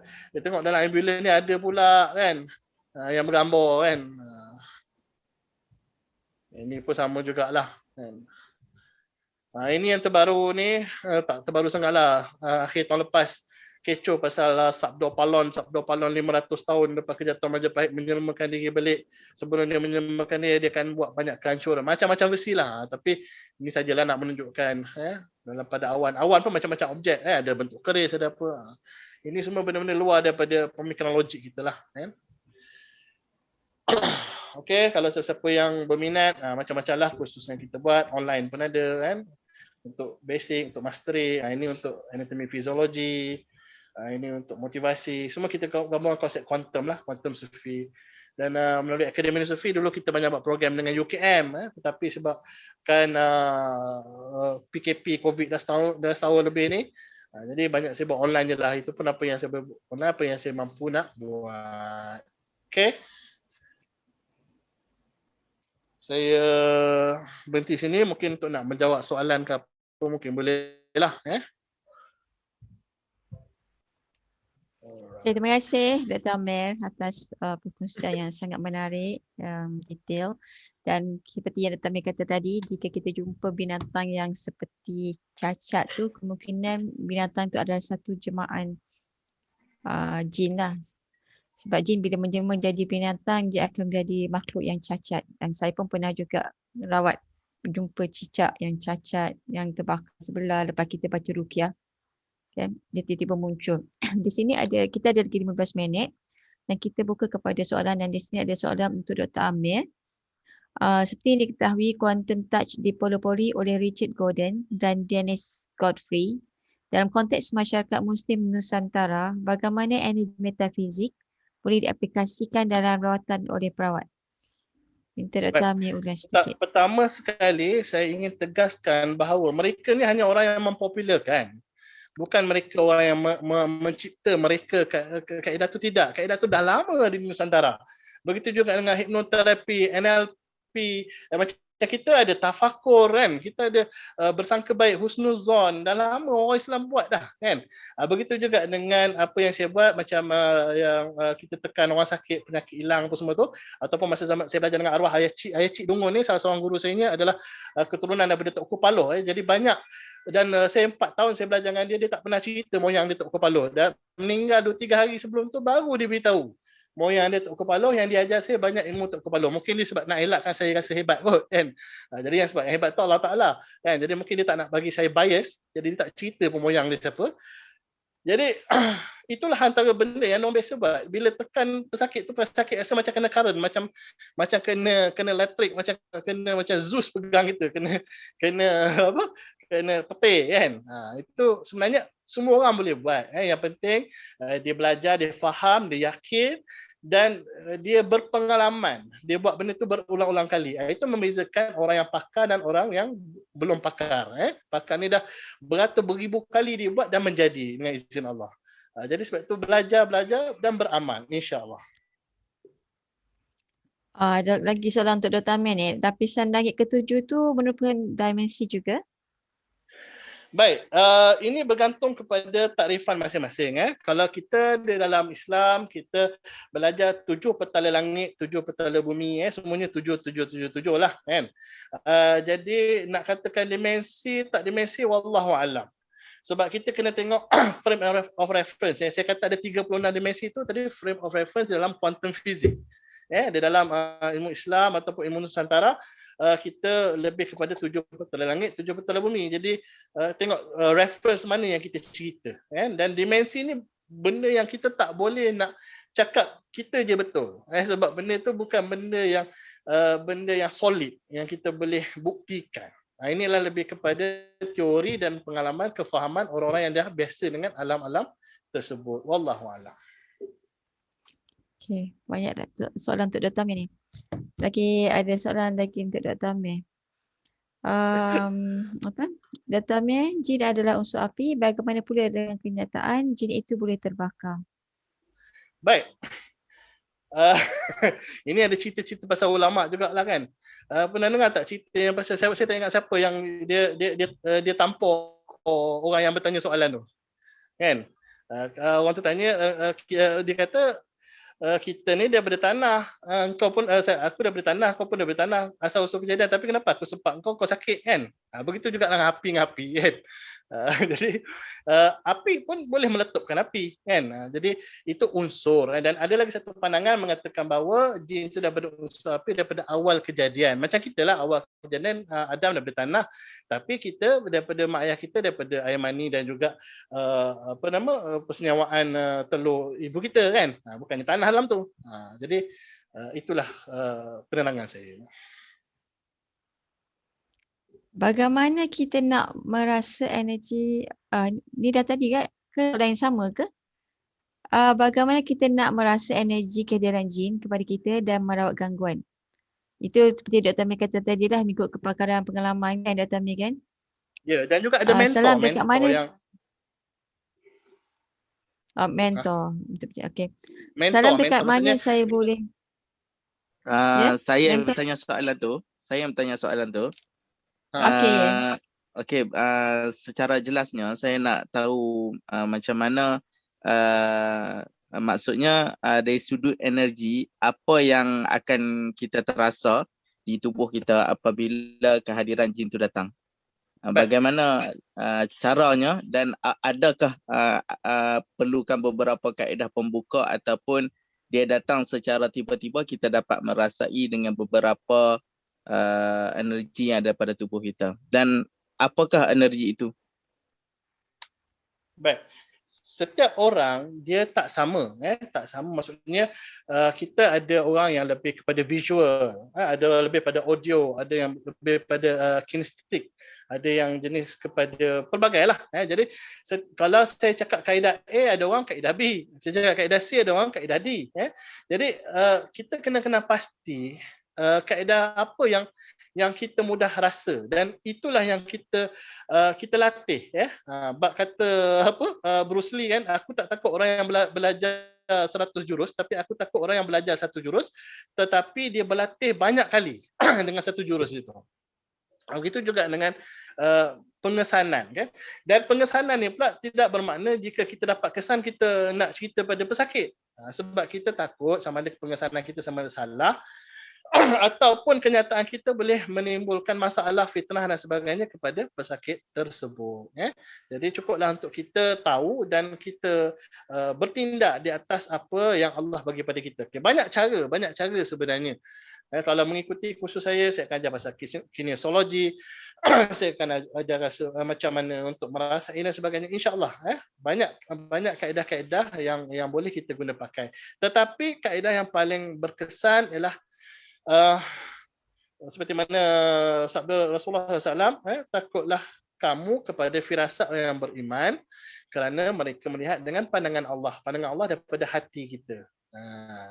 Dan orang yang pandangan Allah ni dia takkan cerita pada orang, dia takkan heboh kecoh satu kampung yang dia tahu tu, dia takkan cerita macam tu sebab dia malu. Dia malu sebab Allah bagi pinjam kepada dia kehebatan yang satu benda yang tak boleh terjangkau akal fikiran orang lain. Beza macam sekarang ni sibuk nak cerita macam-macam. Jadi sebab tu 3 perkara yang saya selalu tekankan ialah tentang dia punya iman, tentang dia punya syariat dan juga tentang dia punya akhlak. Orang yang berakhlak dengan akhlak Rasulullah, dengan akhlak yang kekasih Allah ni, dia tidak akan senang-senang nak menunjuk pada orang. Malah sebenarnya malam ini pun saya rasa keberatan untuk berkongsi dengan tuan-tuan sebab saya khawatir ada 2 perkara, sama ada tuan-tuan perempuan kata saya ini banyak goreng ataupun yang kedua saya khawatir saya merasa diri saya hebat sebab tahu macam-macam benda.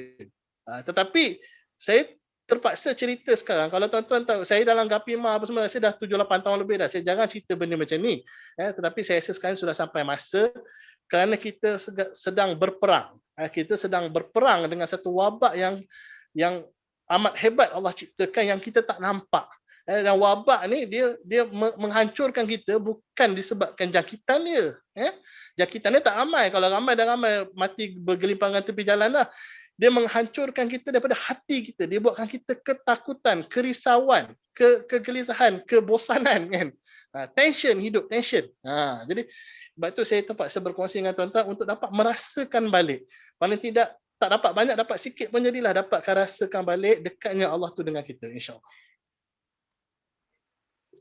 Okey, soalan ni, salam, dekat mana saya boleh belajar diri dan atau promise jika terasa ada gangguan.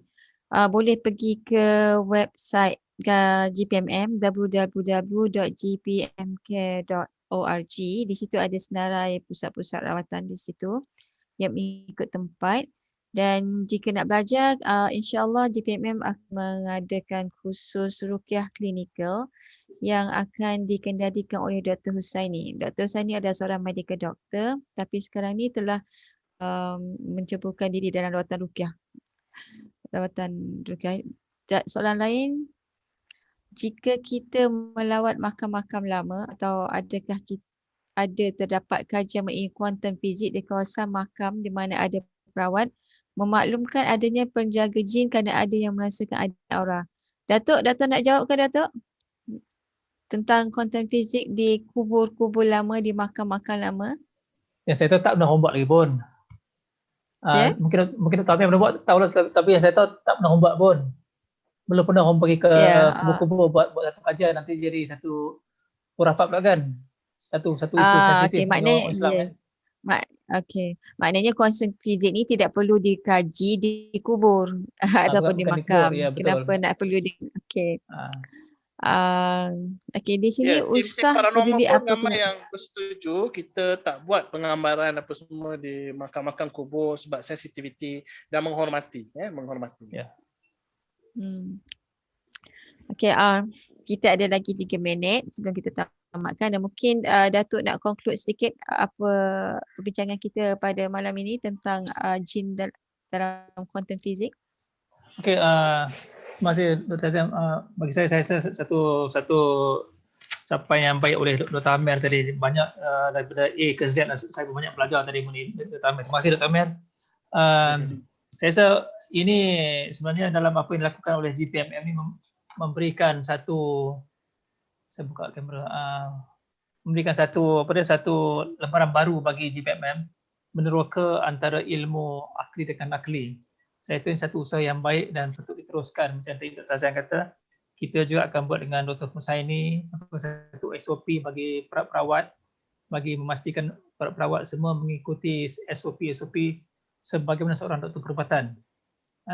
Pasal kita macam saya mungkin dalam dimaklumkan sebelum ni, kita dalam usaha untuk memastikan semua perawat ada ditauliahkan dan mempunyai satu SOP khas untuk dia merawat. Bukan lagi supaya kita nak pastikan semua perawat ni dia macam ada satu standard yang perlu dipenuhi lah ya. Dan saya rasa amalan dari segi sains, dari segi agama perlu diterapkan sekali. Itu yang saya nak tanya. Terima kasih. Terima kasih. Dr. Amir ada nak cakap ke dalam masa 1 minit? Okey, bismillahirrahmanirrahim. Cukup dah. Jadi mana pun penemuan kita semuanya tidak bermakna, sia-sia saja sekiranya kita tidak kaitkan dengan kebesaran Allah Subhanahu Wa Taala. Okey. Dewasa ini ramai yang mencerita tentang jin, sihir, saka, santau dan sebagainya sehingga menyebabkan orang awam rasa ketakutan, takut dengan benda-benda tu. Sebenarnya kita menceritakan untuk bagi kefahaman, tapi jangan sampai orang awam terkeliru dan takut tentang cerita yang kita cerita. Kita patut lebih banyak ceritakan tentang kebesaran Allah, kehebatan Allah membantu kita dengan pelbagai cara, dengan pelbagai ilmu. Dan kita jangan hentam orang, kita pukul rata satu benda. Contoh bila kita tengok orang bakar kemenyan, kita kata khurafat, syirik dan sebagainya. Tapi kalau dekat Mekah, Madinah, orang bakar bukhur boleh pula kan. Begitu juga dengan Dr. Azam dengan memperjuangkan terapi telur. Kita kena bawa masyarakat untuk berfikiran positif, terbuka dan harmoni. Jadi satu benda kalau kita rasa tak betul, kita nak ubahkan, ubahlah cara baik. Jangan hukum seperti mana seolah macam kita ni Tuhan nak menghukum orang salah. Jadi sekiranya benda ni tidak diperbaiki, ilmu-ilmu perubatan ataupun ilmu tentang alam ni tidak akan sampai dan tidak akan dapat berkembang sekiranya kita sendiri tidak merubah diri kita daripada dalam diri kita, insya-Allah. Datuk, ada satu je soalan Datuk untuk Datuk minta kalau boleh explain sikit teknologi QBRE, Quantum Bioresonance Energy. Okeylah, adakah ini yang dimasukkan dalam quantum pendant ataupun produk-produk yang menyatakan ada quantum energy? Kalau itu yang soalan yang ditanya, banyak produk-produk itu mereka pun ada uji kaji mereka lah, ada menunjukkan dia punya ion negatif dan sebagainya kan.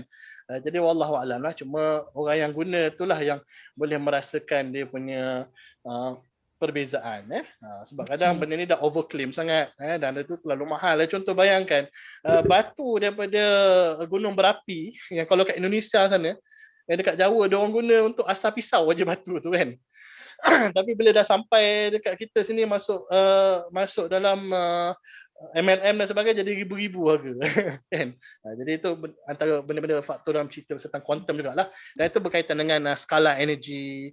Benda tu semua boleh kurang lah, skala, metafizik, betul-betul lebih kurang aja semua. Itu istilah-istilah. Cuma quantum ni dia lebih saintifik sebab dunia barat menerima quantum punya perkara tetapi alat-alat quantum banyak tak diterima lagi sampai sekarang seperti contoh quantum analyzer cek kesihatan kita melalui alat quantum analyzer yang kat Shopee pun ada jual kan, murah-murah je pun banyak dia orang tak terima benda tu sebab tak tahu accurate wallahu a'lam. Okey, terima kasih. So kita pun tamatkan dulu kita punya ni, dan saya ucapkan terima kasih kepada semua yang mengikuti webinar GPMM daripada awal hingga akhir. Hari ini adalah hari terakhir webinar GPMM untuk tempoh PKP ini. Sesiapa yang ingin mendapatkan rakaman webinar yang terdahulu boleh pergi ke FB Gabungan Perawat Muslim Malaysia. Di situ kami upload segala rakaman yang telah kami rakamkan untuk webinar ini. Dan seperti yang Dr. Amir kata, tujuan kita membuat webinar ini adalah untuk memberikan kefahaman kepada masyarakat tentang perubatan Islam, tentang jin sebenar, dan supaya tidak adalah sebenarnya dan tak perlu takut tentang jin tu dan tidak perlu rasa rendah diri untuk bercakap apa-apa tentang penyakit sihir dan sebagainya, sebab ia adalah satu benda yang disebut di dalam dan hadis. Jadi dengan itu saya ucapkan terima kasih dan sehingga kita berjumpa lagi dalam webinar yang mungkin akan diadakan akan datang, kita tak tahu lagi. Oleh itu saya ucapkan terima kasih dan Assalamualaikum warahmatullahi wabarakatuh.